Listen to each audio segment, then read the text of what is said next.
maklum IPA, minggu kemarin kita sudah belajar tentang atom dan lebih khususnya teori perkembangan atom begitu ya. Kamu sudah mengerjakan TTS dan kamu juga sudah mengerjakan timeline yang sekalipun memang timelinenya agak bermasalah ya. Karena yang harusnya Ernest Rutherford yang duluan, tapi saya bikinnya Niels Bohr. Nah, tapi terima kasih kamu bisa memaklumi kesalahan itu dan kamu sudah bisa mengerjakan tugas kamu dengan baik. Nah, hari ini coba kita review apa yang kita pelajari minggu lalu begitu ya.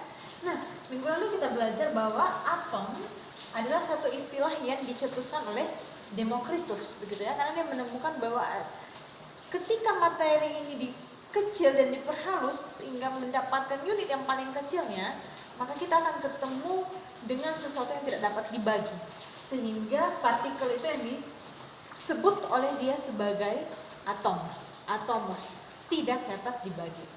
Nah, kemudian seiring berjalannya waktu itu penelitian mengenai atom semakin berkembang. Nah, orang yang pertama sekali mencetuskan teori tentang atom adalah Bapak Dalton. Makanya dia disebut sebagai Bapak teori atom, begitu ya. Nah, Pak Dalton bilang apa? Sebenarnya ada banyak postulat yang dia berikan begitu ya. Ada 3 postulat yang dia berikan. Nah, hanya saja kita ambil yang intinya aja begitu ya, yang penting untuk teori perkembangan atom ini. Nah, dia mengatakan bahwa atom ini berbentuk seperti bola pejal, yang memang dia partikel itu sendiri dan tidak ada lagi yang lebih kecil daripada dia. Jadi dia mengatakan bahwa atom itu berbentuk seperti bola pejal. Bola pejal yang berarti padat begitu ya, dan seperti tolak peluru begitu. Nah, kemudian selang beberapa waktu setelah itu ada seorang ilmuwan lain yang membantah pernyataan dari Pak Dalton. Kalau tadi Pak Dalton mengatakan bahwa atom itu berbentuk seperti bola pejal dan dia memang sebuah partikel yang tidak bisa dibagi lagi. Nah, ada J.J. Thomson yang mengatakan seperti ini. Tidak, saya menemukan bahwa ternyata di atom itu ada partikel lain yang bermuatan negatif. Nah, jadi J.J. Thomson inilah yang menemukan adanya elektron. Jadi dia menyatakan bahwa atom itu seperti sebuah bola yang bermuatan positif tapi memiliki elektron-elektron yang tersebar merata di sekitarnya. Nah, dia mengatakan seperti itu ya. Sehingga teori dari J.J. Thomson ini itu dikenal sebagai teori Rothkismis. Karena dia mengatakan bahwa elektron-elektron itu tersebar merata di bola positif atom. Nah, setelah J.J. Thomson ada Ernest Rutherford.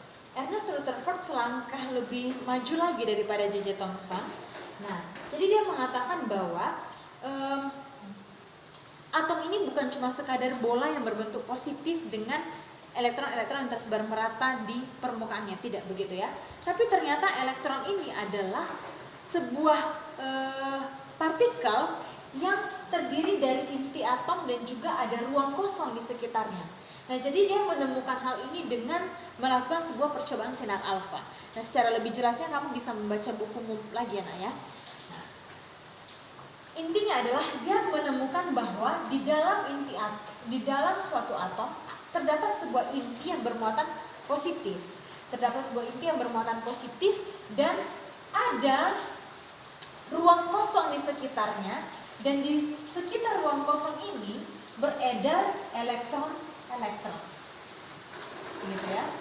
Nah, jadi dia mengatakan bahwa elektron-elektron ini beredar di ruang kosong itu mengitari inti atom. Nah, sehingga ada juga yang mengatakan bahwa teori Ernest Rutherford ini seperti teori tata surya untuk atomnya. Nah, tapi ada satu kelemahan dari Bapak Rutherford. Para ilmuwan lain mengajukan satu pertanyaan ke dia. Kalau misalnya elektron-elektron ini terus mengitari inti atom, nah kenapa dia selalu stabil? Maksudnya apa sih? Nah, jadi begini ya, Nak ya. Yang namanya benda bergerak itu pasti mengeluarkan energi. Nah, ketika kita mengeluarkan energi, pasti ada kalanya kita lemah, begitu ya. Jadi para ilmuwan berpikir seperti ini. Kalau elektron terus-menerus mengitari inti atom, harusnya ada kalanya dia lemah dan energinya semakin lemah dan masuk ke dalam inti atom sehingga bertemu dengan inti atom yang bermuatan positif. Yang mana kita tahu kalau ada dua partikel yang berbeda muatan, negatif dan positif bertemu, maka akan saling tarik menarik dan terjadi gaya elektrostatis yang begitu hebat tentunya ya, dan akan menimbulkan energi yang sungguh luar biasa. Nah, hanya saja selama ini tidak pernah terjadi satu ketidakstabilan dalam atom. Nah, jadi itu yang menjadi pertanyaan dari para ilmuwan. Kenapa elektron itu selalu stabil dalam mengitari inti atom dan tidak pernah jatuh ke dalam inti? Nah, Bapak Ernest Rutherford belum mendapatkan jawaban untuk ini. Tapi puji Tuhan, dengan penelitian yang terus dilakukan, akhirnya ada satu ilmuwan yang menemukan jawaban untuk itu, yaitu Bapak Niels Bohr. Nah, apa yang ditemukan oleh Bapak Niels Bohr? Sebenarnya penemuannya begitu kompleks. Nah, hanya saja intinya adalah dia mengatakan bahwa elektron ini tidak sembarang mengitari inti atom di dalam ruang kosong itu, melainkan dia memiliki lintasan-lintasannya, gitu ya. Jadi ini ada inti atom, nah kemudian ada lintasan-lintasan atom. Nah, di lintasan-lintasan atom inilah elektron mengitari inti. Jadi dia tidak sembarang. Nah, tapi kamu jangan berpikir lintasan ini sama seperti jalur kereta api atau trek jogging begitu yang kelihatan secara nyata ya, tidak. Tapi lintasan ini sama seperti orbit tata surya yang itu tidak terlihat nyata, hanya saja itu adalah satu bagian yang sudah pasti dan satu garis yang semu begitu ya. Nah, jadi dia mengatakan bahwa lintasan di mana elektron berada itu memiliki energi yang sama dengan energi yang dimiliki oleh elektron. Nah, ini yang disebut sebagai energi dasar. Nah, hal itulah yang menjadi jawaban mengapa elektron tidak pernah jatuh ke dalam inti atom. Karena elektron mengitari inti atom di lintasannya yang memiliki energi dasar sama dengan energi yang dimiliki oleh elektron. Begitu ya. Nah, kemudian yang namanya penelitian akan terus berlanjut begitu ya. Nah, akhirnya ada satu penelitian terbaru dan itu yang kita gunakan hingga saat ini, yaitu teori mekanika kuantum. Nah, sebenarnya teori mekanika kuantum ini itu digagas oleh 3 orang begitu ya. Ada de Broglie, ada Heisenberg, dan juga Erwin Schrödinger. Nah, hanya saja di antara ketiga orang ini yang merumuskan persamaan dari mekanika kuantum adalah Bapak Erwin Schrödinger. Nah, kita nggak perlu membahas terlalu dalam mengenai teori mereka. Yang penting mereka mengatakan bahwa elektron ini selain dia bergerak sebagai partikel, dia juga berperan sebagai gelombang. Ya, agak sulit memangnya, istilahnya terlalu fisik begitu ya, terlalu fisika. Intinya dia mengatakan bahwa kita tidak bisa serta-merta mengatakan elektron itu bergerak di lintasan tertentu. Tidak. Karena sebenarnya lintasan itu pun adalah sesuatu yang sangat kompleks. Ada sub-sub lintasan atau ada sub-sub kulit lagi di dalamnya. Sama seperti orbit tata surya yang itu tidak terlihat nyata, hanya saja itu adalah satu bagian yang sudah pasti dan satu garis yang semu begitu ya.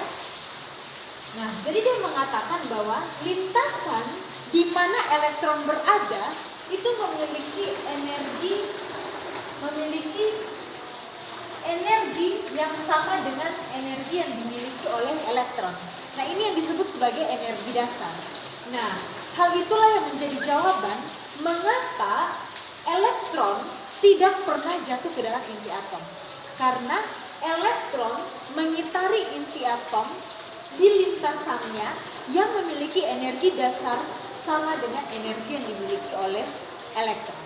Begitu ya. Nah, kemudian yang namanya penelitian akan terus berlanjut begitu ya. Nah, akhirnya ada penelitian terbaru dan itu yang kita gunakan hingga saat ini yaitu teori mekanika kuantum. Nah, sebenarnya teori mekanika kuantum ini itu digagas oleh 3 orang, begitu ya. Ada de Broglie, ada Heisenberg, dan juga Erwin Schrödinger. Nah, hanya saja di antara ketiga orang ini yang merumuskan persamaan dari mekanika kuantum adalah Bapak Erwin Schrödinger. Nah, kita nggak perlu membahas terlalu dalam mengenai teori mereka. Yang penting mereka mengatakan bahwa elektron ini selain dia bergerak sebagai partikel, dia juga berperan sebagai gelombang. Ya, agak sulit memangnya, istilahnya terlalu fisik begitu ya, terlalu fisika. Intinya dia mengatakan bahwa kita tidak bisa serta-merta mengatakan elektron itu bergerak di lintasan tertentu. Tidak. Karena sebenarnya lintasan itu pun adalah sesuatu yang sangat kompleks. Ada sub-sub lintasan atau ada sub-sub kulit lagi di dalamnya. Sama halnya kalau misalnya kita melihat sebuah kelas. Nah, kelas itu lintasan itu diibaratkan kelas ini begitu ya. Sementara di dalam kelas ini orang bisa bergerak bebas begitu kan. Tidak bisa kita katakan bahwa orang hanya berada di sudut tertentu, tidak. Tapi orang bisa bergerak bebas dalam kelas ini, bisa di sudut kiri sana, bisa di sudut kanan sana, bisa duduk di lajur pertama, bisa duduk di lajur kedua begitu. Nah, jadi yang menjadi inti dari mekanika kuantum adalah mengatakan bahwa elektron ini tidak bisa dipastikan momen dan posisinya pada saat yang bersamaan. Karena dia bergerak sebagai partikel dan gelombang. Ya, saya tahu ini memang agak sulit karena dia terlalu fisis begitu ya bahasanya, tapi kalau misalnya kamu pengen tahu lebih banyak, kamu boleh explore di buku kamu atau di internet begitu ya. Dan mereka mencapai satu kesepakatan bahwa di dalam atom elektron bukan beredar di dalam sebuah lintasan, hanya sekadar lintasan bukan, tapi dalam sebuah ruang. Nah, itulah yang nanti disebut sebagai orbital. Orbital adalah daerah kebolehjadian adanya elektron. Begitu ya, daerah kebolehjadian adanya elektron. Jadi kamu anggap saja seperti kelas ini. Orbital adalah ruang kelas ini. Dan setiap kita anggap sebagai elektron. Elektron bisa berada di mana saja di dalam ruang ini. Nah, jadi kita tidak lagi mengenal istilah lintasan, bukan hanya sekadar lintasan saja, melainkan istilah orbital, yaitu daerah kebolehjadian adanya elektron.